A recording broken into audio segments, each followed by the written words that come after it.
name's Ellie and I'm Stitchinbeeee here on flosstube and also over on Instagram. Welcome to my new little spin-off series. I'm calling it Stitchinbeee's Create With Me. And today's video is the first instalment of my Easter egg tutorial where I plan to show you step by step how I make a cross-stitched Easter egg. So this is the Easter egg that I've bought from Hobbycraft. I'll link it down below so you can try and find it. There might even be a sale after Easter, so definitely keep your eyes peeled. You might get it for a good price. And it is just a normal wooden stand-up decorative piece. But I saw this and immediately thought, it's got a lovely flat side here. I'm going to make this into a cross-stitched Easter egg. So that is what we're here to do, and today's video is all about the prep work for it, getting all my threads organised, choosing the right fabric and making sure that the egg pattern will fit on the wooden egg. So I'll put that to one side for the moment. So I've decided to stitch this lovely pattern, which is called Easter Extravaganza, and it's by Caterpillar Cross Stitch, and I'm going to plan to do the middle Easter egg here. And I think that'll work perfectly on that wooden board. So first of all, we'll get all our supplies together. I'll just say that this video is showing purely how I organise my threads and everything. Obviously there's lots of other different ways to do it. You can use floss drops or thread cards or bobbins or whatever you want. I'm just showing you how I personally kit up my projects. And I hope you have an enjoyable time watching this. So, first of all, we've got our lovely wooden egg. We have purchased the pattern. Next, I can't obviously show you the pattern, but I've just got this cover page here. I've worked out how many stitches each egg is going to be. So basically, I'll show you how I then work out what size of fabric I'll need to stitch on that wooden egg. So, we are 56 stitches high. So I'm just going to get my trusty tape measure. Obviously I normally do use metric, but I do find with cross stitch I use inches for some reason. Don't really know why that is, but it seems to make it easier for me. So I'm just going to measure my egg, and I can see that roughly this is about 6 inches high by just over 4.5 inches wide. So we'll keep those dimensions in mind and we'll write those down. So our egg, pop it here, is 6 inches high by 4.5 inches wide.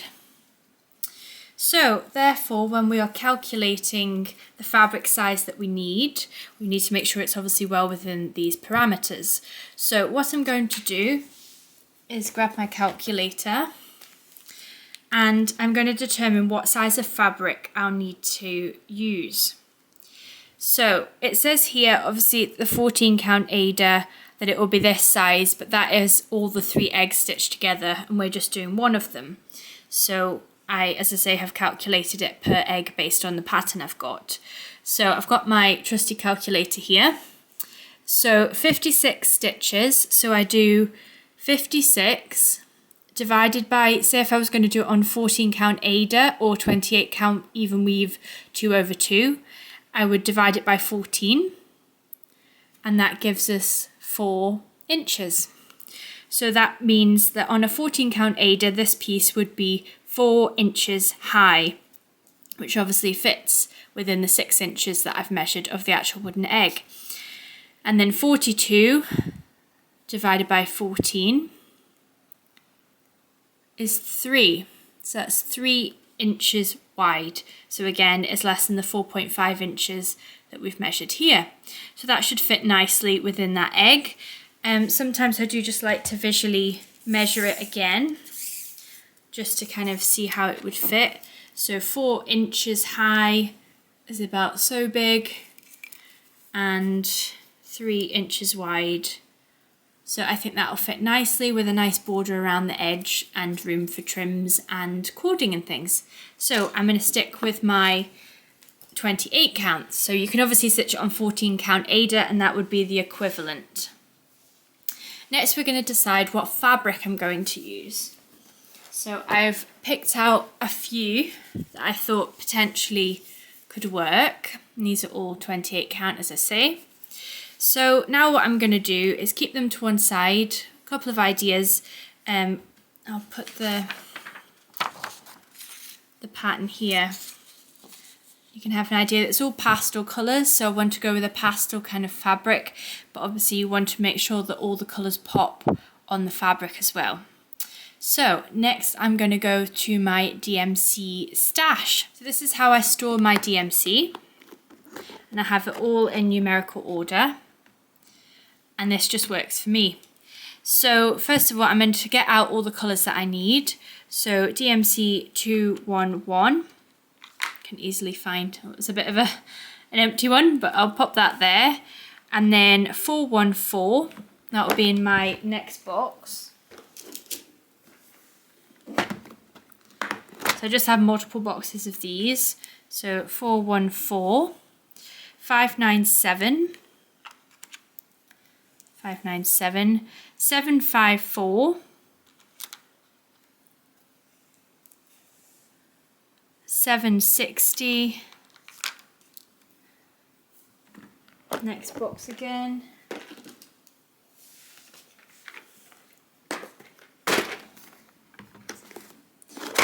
so 3811, 38, oh, still not the right box, next one again.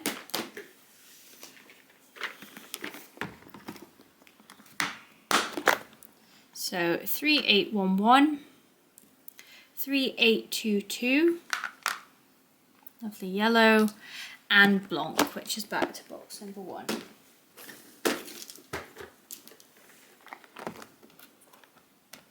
So there we have all our DMC colours out.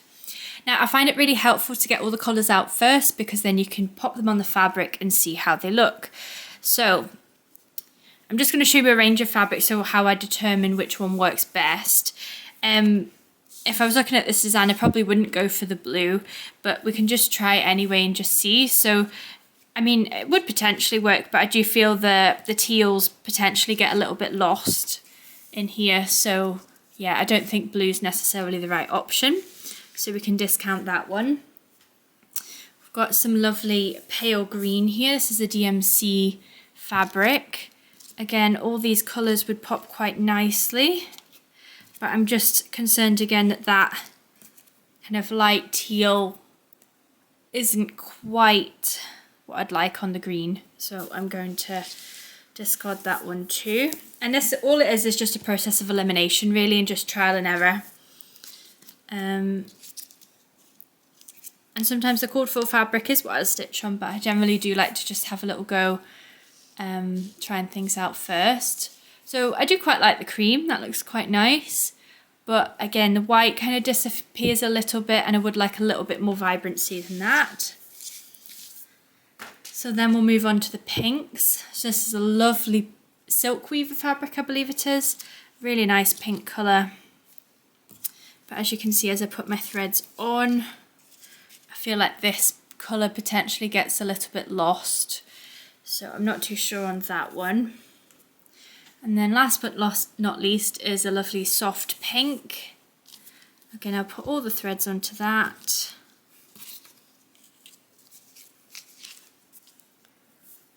And that one would be the only one I'd be slightly worried about, but I think it still stands out quite nicely. You can still see that on there. So I think I'm going to go for this soft pink fabric. So now we've got our fabric choice sorted. I'm going to put that to one side for one moment, and I'm going to organise my DMC threads.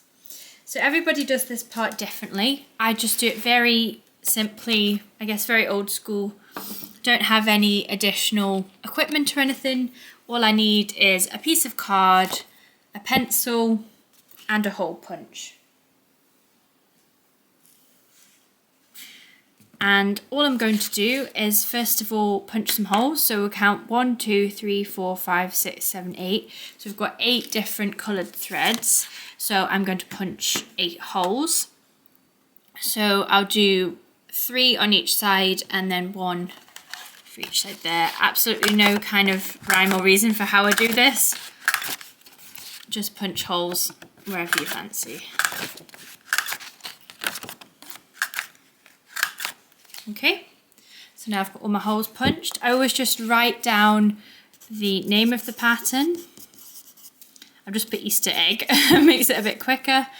And then I write the date as well. So today's date I believe is the 8th. And that just reminds me of when I've started the piece as well. And then I'll just very quickly write all the thread numbers on. So I put them in numerical order. Put blank to begin with, blanc.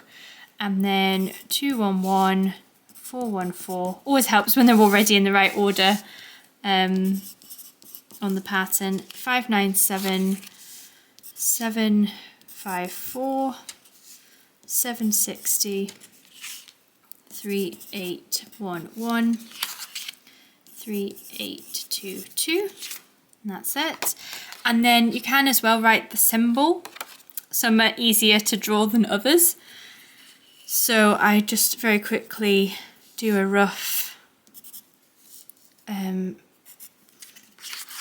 image of the symbol. And that just makes it easier to clearly identify what's what. Again, nothing artistic or fancy, very simple. And there we have our thread card. Now all I'm going to do is cut the threads to the adequate lengths.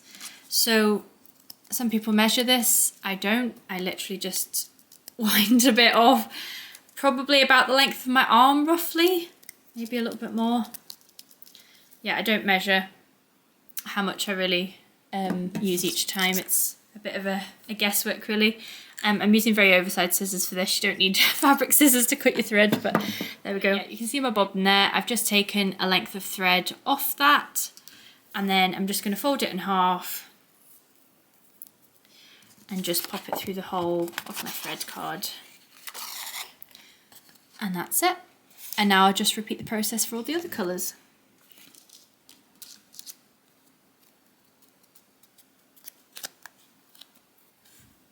Oh, this one's already been used a little bit. Hopefully I've got some more of this. So I'll just take off what's been left on the bobbin.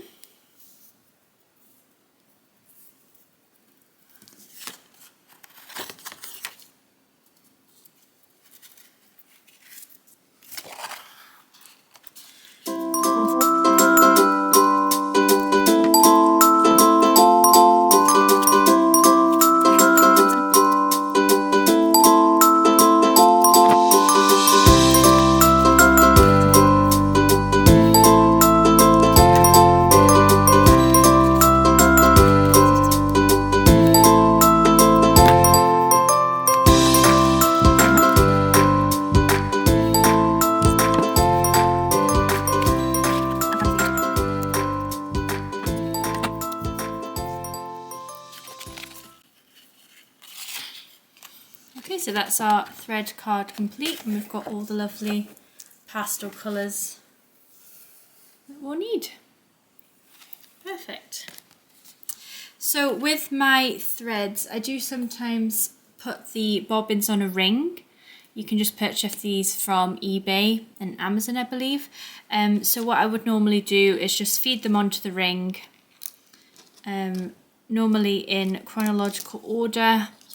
So then I've got them all ready to go, and I'll often keep them on the ring and potentially put them in the project bag, or if I don't plan to stitch on this particularly often, I will just put them back in their DMC thread container. But got all the bobbins there ready to use as well if we need any more thread, but hopefully we won't. So I'll put those to one side. Next we're going to determine how large the fabric is. So I'm going to go back to my lovely piece of 28 count soft pink even weave. I'm going to open this out, and it's actually not a very big piece anyway, but I'm going to then measure how big I need the piece to be. I'll just write down the measurements again. So 56 divided by 14 is 4 inches. And then we're doing 42 divided by 14 is 3 inches. So we've got that written down here. So this is the finished size. So then what we're going to do is calculate how large we actually want the fabric to be.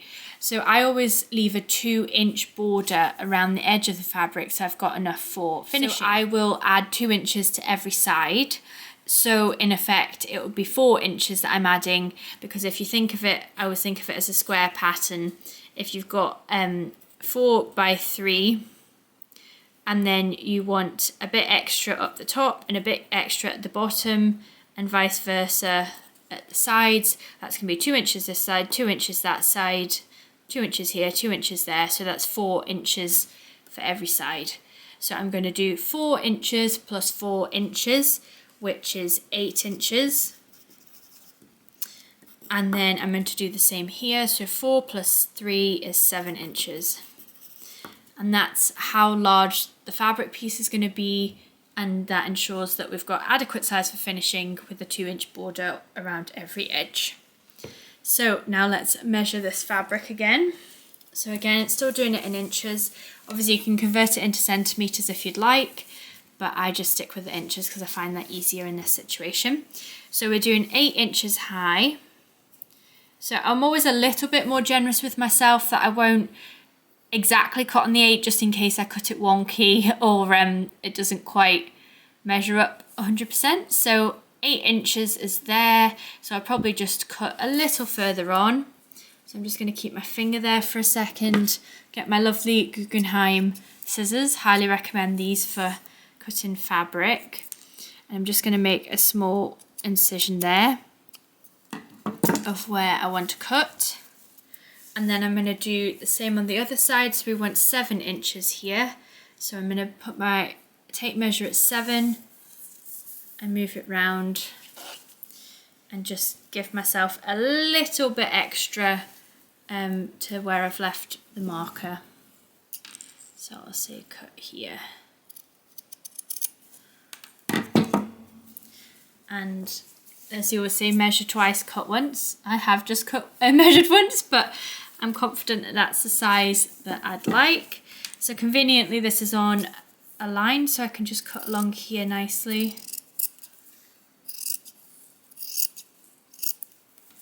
You can see where my end is there, where I'm aiming for. I'm just going to turn around the other way and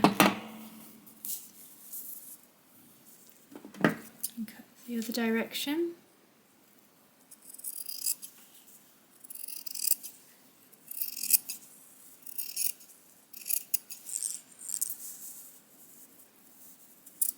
Perfect. So we don't need the rest of that fabric, so I can pop that away for use for another project. Put my scissors safely back there. So this is the size of fabric that we're going to stitch our wonderful egg on. As you can see, this fabric is quite creased. So what I'll do now is put some water on it and iron it, and I just feel that that helps once you're completed your stitch. I normally wash it anyway if it's normal non-hand dyed fabric. If it is hand dyed, you can't really wash it because the colour might run, so I wouldn't advise doing that. But with normal kind of Zygot fabric, DMC fabric, anything that isn't hand dyed, you can pop it under a bit of water, iron it, and it just makes it nicer to stitch on, and gives, I feel, a better finish. You don't have these kind of residue of the lines. So I'll go and do that ready for the next part of the video. To finish this video, I'm going to quickly talk to you about needle sizes. So I am going to stitch this on a 28 count. So you can either use, well, you can use what you want really, but the normal recommended is a 24 to a 26 sized needle. I'm going to use 26 because that's just my preference. These are lovely John James needles, which are actually gold plated. I didn't use these to begin with, but I really do love them now. I think they're just even smoother than normal needles to go through. Ordinarily, I use the DMC needles otherwise, and they work just as well. but the size is quite important with determining what fabric you're stitching on. It just makes it a little bit easier. Right, so that's the needles that I'm going to be using, and then completely non-essential, but I always like to use them. I've got a lovely bunny Needleminder here. You can see that there. This is from Dontsteponyourneedle, and this is what I'm going to attach to my project, and yeah, I'm all ready for stitching now. So I'll secure that. Just magnetizes, easy as that. Really strong enamel needle minders, highly recommend them. And yeah, that's us all kind of prepped and ready to go. And in the next installment of the video, I'm going to show you how I find the center of my fabric and how I start stitching. Hope you've enjoyed that. Take care, happy stitching, bye!